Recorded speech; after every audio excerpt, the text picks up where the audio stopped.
I think at some point the federal government has got to take it away from the states, and you've got to have clarity. This is so hard on businesses. It's so hard on our employees. Just like yesterday, we're told today that we're closed in all the San Diego restaurants and all of Southern California. So we lose another 12 restaurants. Well, you'd already brought in your big orders in for the week, so you already have the food. You can't send it back. They don't even give us a 24 or 48 hour. And it's all the counties. It's in that particular area. On Friday or Thursday, it was L.A. On Friday, it was Dade County, or Monday, it was Dade County. We can't even operate.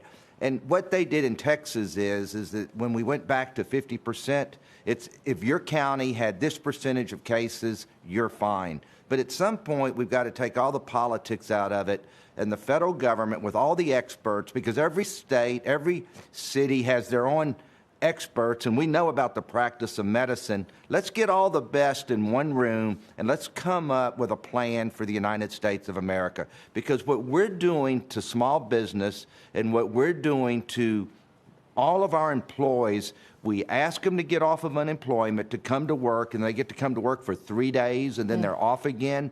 And it's cruel and inhumane what we're doing to people right now. When people aren't dying, it appears that we're down to the 200 and 300, which is still a lot. Okay, it's for those families. My heart goes out to you.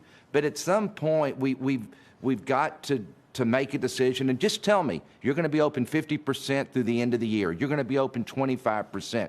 But to open and close me and open me and close me is literally ridiculous. Yeah, and it must be exhausting. Do you think it's hypocritical the way that restaurants have been treated relative to other sectors? I mean, the airline is the notable one because we all know the planes, if you're on one, you can't really social distance. I don't think anybody wants to ground the airplanes, but yet maybe that feels like it's a necessary thing, whereas with the restaurants, it feels like, well, that's not necessary, so we should avoid it because that's one of the more risky behaviors out there. In other words, and we spoke to a restaurateur about this last hour, he just felt like the restaurant industry was bearing the brunt of all of this. We are, for some reason, and explain this to me, is that why can you get on an airplane, and one of my executives flew to San Diego at their own doing, I did not make them go, and there was not an open seat on the plane, not one open seat, and they didn't even check their temperature. We check people's temperature everywhere, doing everything, especially employees, and yet a restaurant, we can't. Why wouldn't you let us operate at 25% with 25 feet social distancing, and I could still have 10 tables that are open, but to make me only do delivery or to go?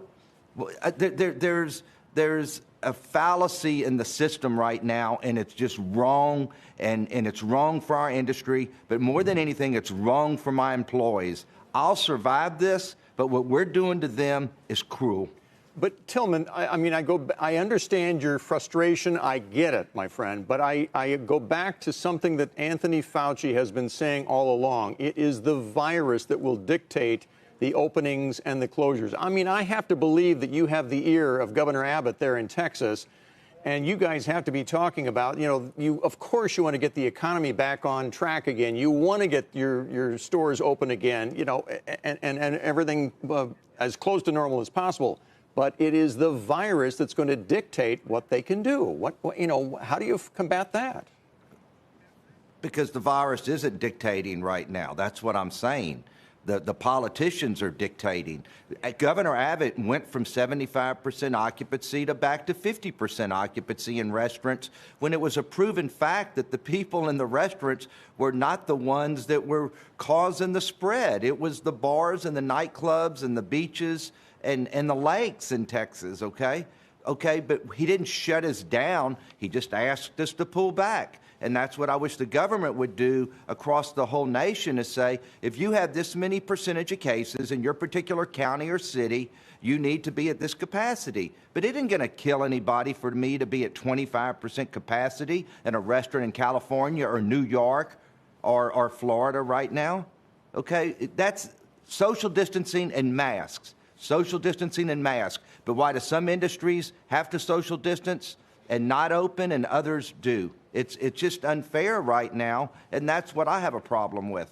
Tillman, I'm curious if any of your restaurants, as this drags on and as you come frustrated with various parts of the country, would you close them permanently, relocate them elsewhere? What options are now under consideration?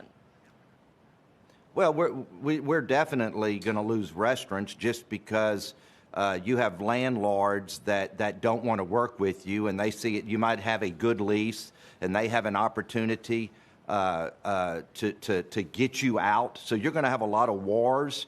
I hope that I will take certain cases as far up the judicial ladder that I can go, and because there's got to be new pandemic law. When I have leases that have equitable assurances, and yet they won't even work with me because I'm doing 25 or 50%, or I only have a patio, but yet they want 100% of their rent. This is once again where the government needs to step in, and they need to say, if you only are open 50%, you should only have to pay 50% of your rent. You should only have to pay 50% on your loan to the landlords, and the government needs to be backstopping it at a higher level. It's not just at the individual anymore and getting out a quick check from the White House, okay? We've got to move up the ladder and support the developers, and then we need to support the banking institutions who have the loans, so this whole doesn't come apart and you don't lose 30% of the restaurants and retail in the United States.